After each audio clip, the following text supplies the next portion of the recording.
Good day, everyone. Welcome back to the channel. Today is our last episode for 2025. We're going on a full deep dive into the Star-Spangled Banner, the song every American knows, but almost nobody knows the real story behind it. This is going to be informative and hopefully motivational. So grab a drink and let's go. How our national anthem came to be is a story involving two teenagers, a doctor, a lawyer poet, a freed slave, and even a British general. Mike Rowe tells this story better than anyone in a terrific 12-minute video, which I'll link later. So I won't try to duplicate it here. Instead, in this episode, we'll explore some well-known and, more importantly, lesser-known facts behind the anthem's creation. Also, throughout this episode, I'll throw in a few sample clips of the anthem being sung. Funny ones, as well as professional and moving ones. Let's start with a funny one now. If you're familiar with National Lampoon's Christmas Vacation movie, Aunt Bethany sings it. Here's a sample of it. And the rocket's red glare, the bombs bursting in air, gave proof through the night that our flag was still there. Oh, say does that star-spangled banner yet wave o'er the land of the free and the home of the brave? Play ball! Back to the history. The song started as a poem titled The Defense of Fort McHenry, written by 35-year-old lawyer poet Francis Scott Key on September 14, 1814. Picture this. Key is stuck on the British ship the HMS Tennant in Baltimore Harbor because he's just negotiated the release of an American prisoner, Dr. William Beans. Beans tried to help save the life of a wounded British general. So the British say, cool, he's free to go. But you overheard our attack plans. So you're staying here until after we level Baltimore. You have front row seats to the end of America.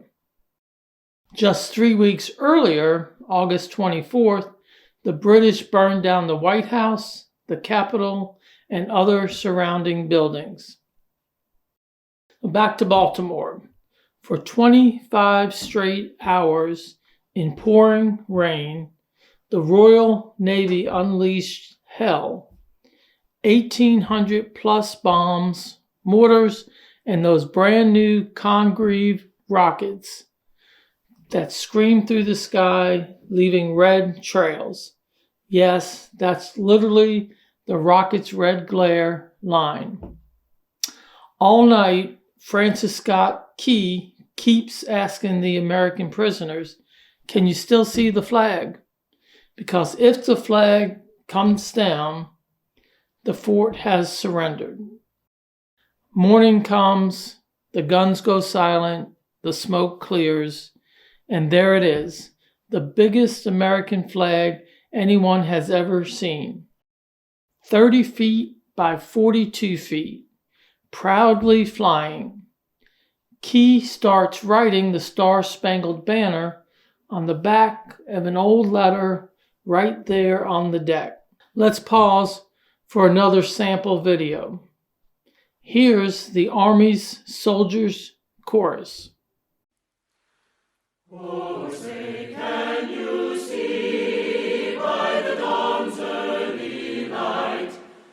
so proudly we hail at the twilight's last gleaming, whose broad stripes and bright stars through the perilous fight, o'er the ramparts we watched were so gallantly streaming, and the rockets red glare, the bombs bursting in air, gave proof through the night that our flag was still there.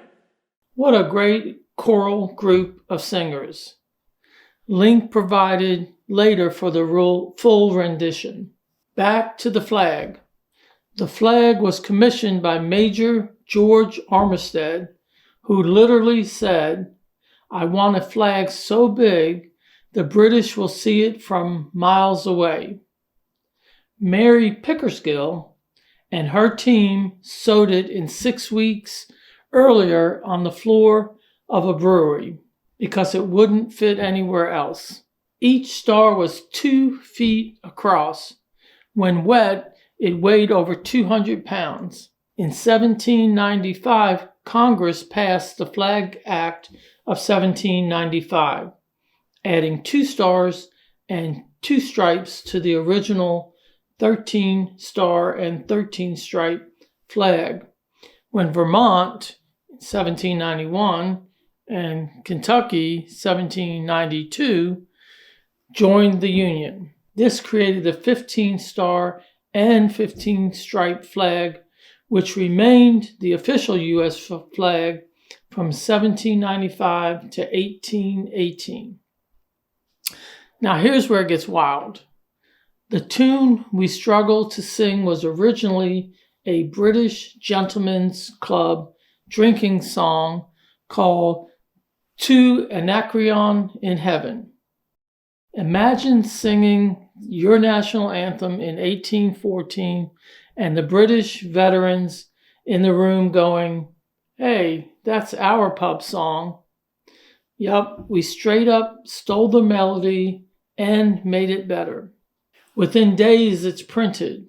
A week later, an actor named Fernando Durang sings it in a tavern, and by October, it's all over the country.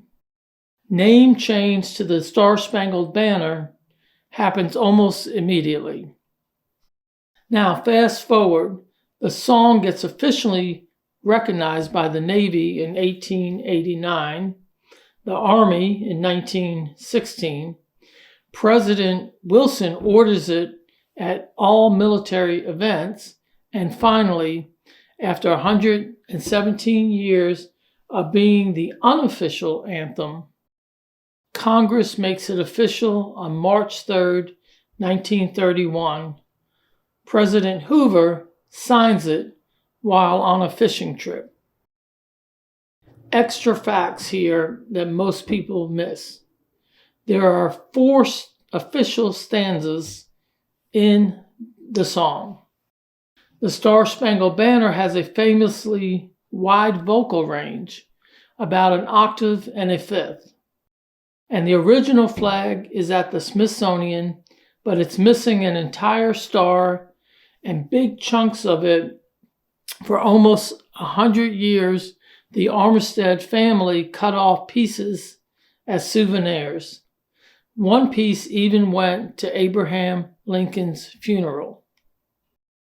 That controversial third stanza line, hireling and slave, most every modern historian agrees it's talking trash about the British mercenaries and Marines, escaped slaves who fought for the British in exchange for freedom. It's anti-British, not pro-slavery. Now let's talk iconic performances. The first time at a World Series was Game 1 between Boston Red Sox and the Chicago Cubs on September 5th, 1918. Played during a 7th-inning stretch of that game at Comiskey Park in Chicago by a military band. Jose Feliciano in 1968's World Series. Slow guitar version, people lost their minds. Radio stations banned it, and death threats, the whole thing. Then Jimi Hendrix, Woodstock, 1969, instrumental guitar version that sounds like bombs and rockets. Chills every time.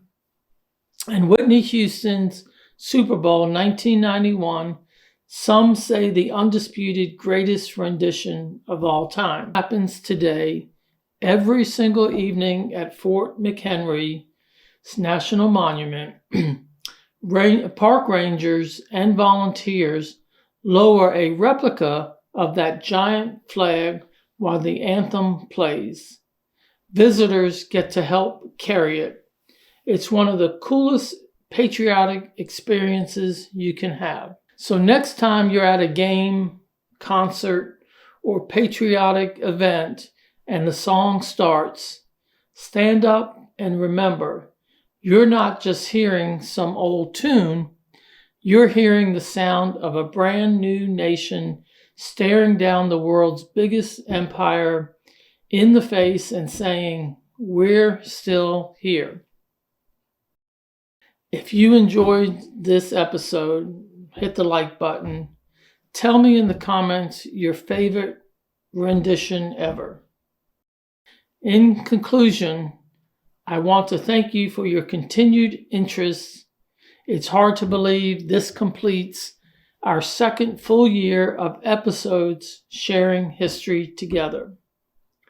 We'll end with Mike Rowe singing the anthem, along with additional sources and several links. Our next episode will be in 2026. Until next time, I bid thee a Merry Christmas, Happy Holidays, and a Happy New Year. Good day. Oh, say, can you see by the dawn's early light what so proudly we hail at the twilight's last gleaming, whose broad stripes and bright stars through the perilous fight o'er the ramparts we watched were so gallantly streaming, and the rockets' red glare, the bombs bursting in air, gave proof through the night that our flag was still there. Oh, say, does that star-spangled banner yet wave o'er the land of the free and the home of the brave? Now play ball.